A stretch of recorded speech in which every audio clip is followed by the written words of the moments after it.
By the end of this video, you will know exactly how to build a freelancing business that generates $5,000 per month from your home, and you will have a step-by-step plan you can start today with zero experience and zero startup costs. Here is a number that should make you furious. The average American employee earns just over $59,000 per year, working 40-plus hours every single week for someone else, commuting an average of 27 minutes each way, asking permission to take vacation, and living with the constant fear that one company decision could eliminate their entire income overnight. Meanwhile, there are over 73 million freelancers in the United States alone, and the top 20% of them earn more than their traditionally employed counterparts while working fewer hours, choosing their own clients, and building actual equity in a business they own. But before we get to the unconventional client acquisition strategy that transformed my income, the one that most freelancing guides never mention because it feels counterintuitive, let me break down exactly what we are covering today. First, I am going to show you the 3 highest demand freelance skills of 2025 that require no degree and can be learned in 30 days or less.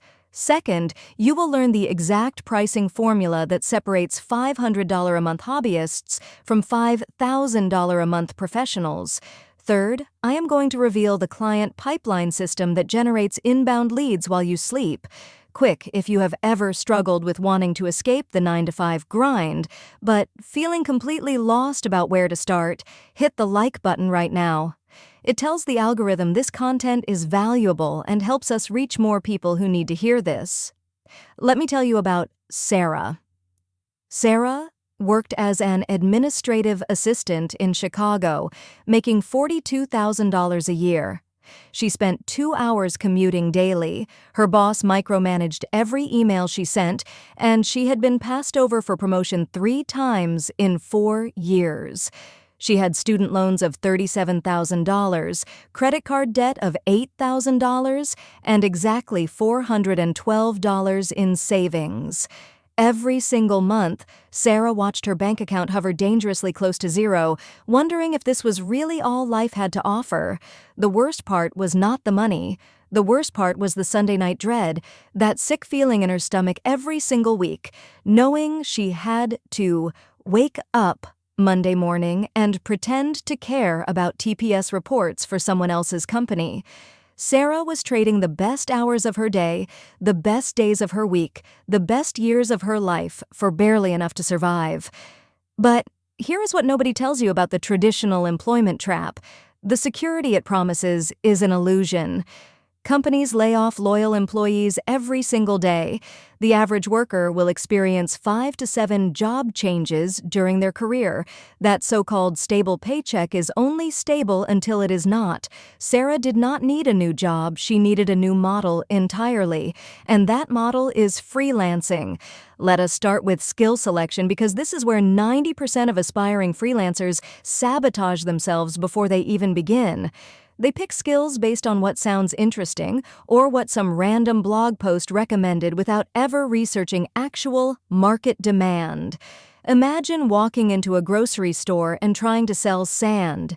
You could be the best sand salesperson on the planet, but nobody in that grocery store wants sand. Skill selection works the same way. You need to match what you can offer with what businesses are desperately willing to pay for right now. The 3 highest demand freelance skills of 2025 are copywriting and content writing, video editing, and virtual assistants with a specialty. These are not random picks.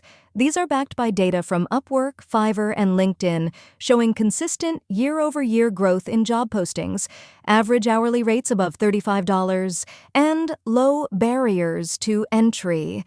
Here is where most people get this wrong. They try to become generalists. They list 15 different skills hoping something sticks. But clients do not hire generalists for $5,000 months. Clients pay premium rates for specialists who solve specific problems. Pick one skill. Go deep. Become known for that one thing. Section 2 is about learning fast without spending a fortune. You do not need a $12,000 boot camp. You do not need a 4-year degree. You need targeted, practical knowledge that you can apply immediately. Stop. Before I continue, this next part is critical because it separates people who actually succeed from people who stay stuck in tutorial purgatory forever. Let me give you a concrete example. James wanted to become a freelance video editor. He spent 3 months watching YouTube tutorials, then another 2 months taking a Skillshare course, then another month reading Reddit threads about the best editing software. 6 months passed, and James had edited exactly 0 videos for paying clients. Meanwhile, Maria took a different approach. She watched one comprehensive YouTube tutorial on DaVinci Resolve, which is completely free software. Then she immediately edited 3 videos for local businesses for free to build her portfolio. Within 60 days, she had paying clients. Within 90 days, she had replaced her part-time job income. The mistake 80% of people make is thinking they need to learn everything before starting. They use education as procrastination. Real skill development happens when you combine just enough knowledge with immediate real-world application. The actionable fix is this: spend no more than 2 weeks in pure learning mode, then start doing the work even if it is free, even if it is imperfect. You will learn 10 times faster with skin in the game. Now let us talk about pricing, and this is where most freelancers leave enormous amounts of money on the table. Picture this scenario. 2 copywriters approach the same client. The first one says her rate is $25 per hour. The second one says her investment for a complete website copy package that typically increases conversions by 15 to 30% is $2,000. Who do you think gets hired and earns more? The hourly pricing trap keeps freelancers poor. When you charge by the hour, you are penalized for being efficient. The faster and better you get, the less you earn. This is completely backwards. Value-based pricing flips the script entirely. You price based on the outcome you deliver, not the time you spend. That $2,000 website copy package might take you 15 hours. That works out to over $130 per hour. But the client does not care about your hours.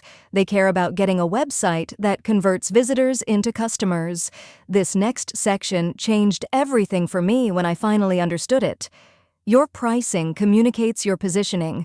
Cheap prices attract cheap clients who demand the most, pay the least, and complain the loudest. Premium prices attract professional clients who respect your expertise, pay on time, and become repeat customers. Here is the formula. Research what established freelancers charge for similar services. Position yourself at 75% of that rate when starting out. Raise your rates by 10 to 15% with each new client until you start getting pushback. Then you have found your market rate. Section 4 covers your portfolio, and I need to pause here because this is where most people go wrong and then wonder why nobody hires them. You cannot get clients without a portfolio, but you cannot build a portfolio without clients. This is the freelancer's chicken and egg problem, except it is not actually a problem if you approach it correctly. Jessica wanted to become a freelance social media manager. She had 0 professional experience, so she created mock social media campaigns for 3 brands she admired. She designed Instagram posts, wrote captions, created content calendars, and put everything into a clean PDF presentation. These were not real campaigns, but they demonstrated real skills. Within 2 weeks of showing this portfolio to potential clients, she landed her first $500 per month retainer. The work was not done for actual clients, but it proved she could do the work. Most people make the mistake of waiting for permission. They wait for someone to give them a chance, to hire them, so they can prove themselves. But the freelancing world does not work that way. You prove yourself first, then you get hired. Create 3 to 5 portfolio pieces this week. They can be mock projects, spec work for brands you admire, or free projects for friends and family. Just make sure they showcase your absolute best work. If you have made it this far, you are already ahead of 95% of people, and what I'm about to share in this next section is the most valuable part of this entire video. Do not skip it. Subscribe to @Wealth Decode Plus if you have not already. We drop a brand new money strategy every single day at 6 p.m. Hit that notification bell so you never miss one. Let us talk about actually finding clients, because this is where the rubber meets the road. You can have all the skills and the perfect portfolio, but without clients, you have an expensive hobby, not a business. Most freelancing advice tells you to create profiles on Upwork and Fiverr, then spray and pray with hundreds of proposals. This approach might have worked in 2015. Today, it is a race to the bottom where you compete against thousands of freelancers, many from countries with much lower costs of living on price alone. But here is what nobody tells you about the best client acquisition strategy.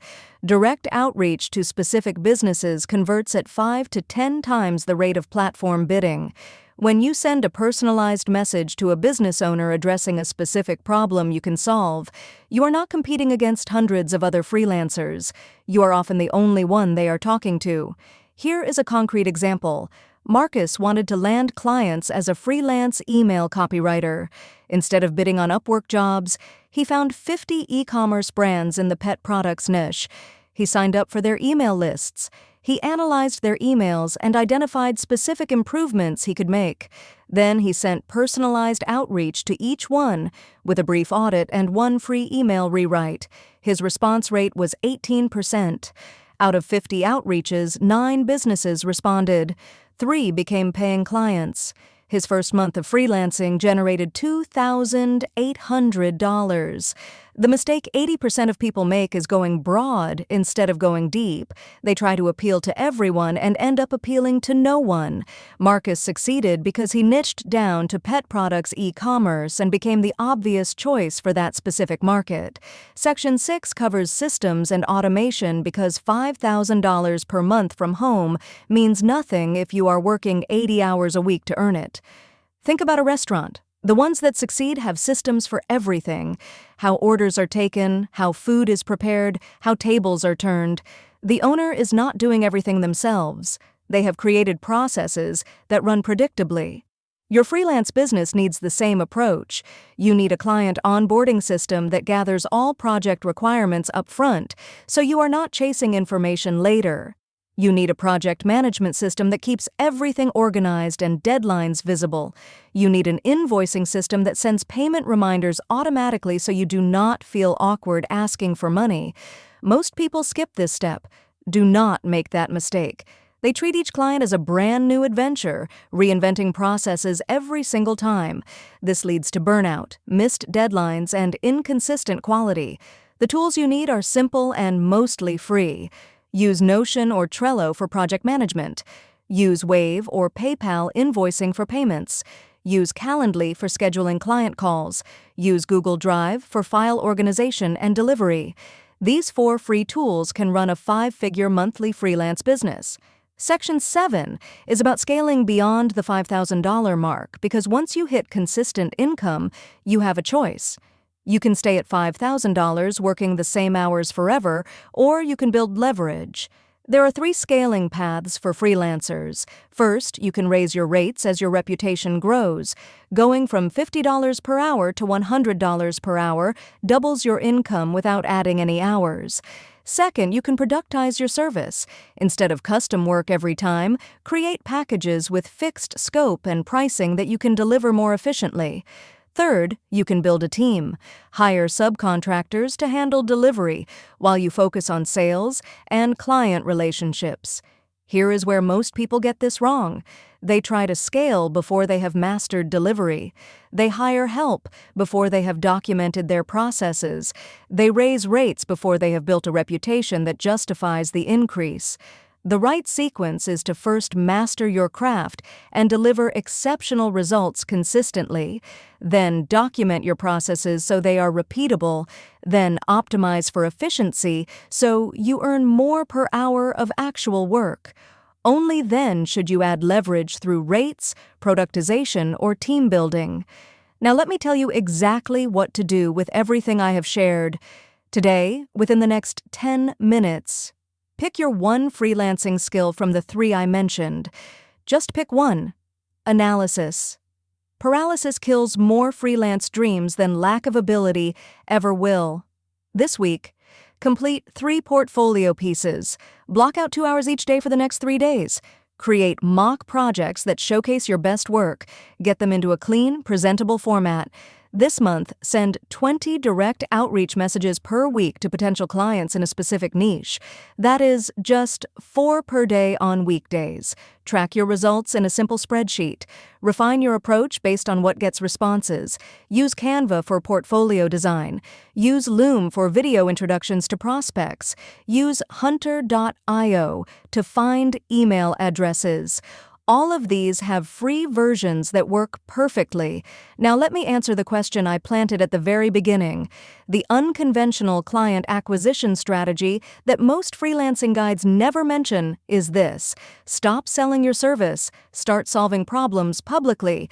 Create content about your niche. Share free value on LinkedIn, Twitter, or wherever your ideal clients spend time.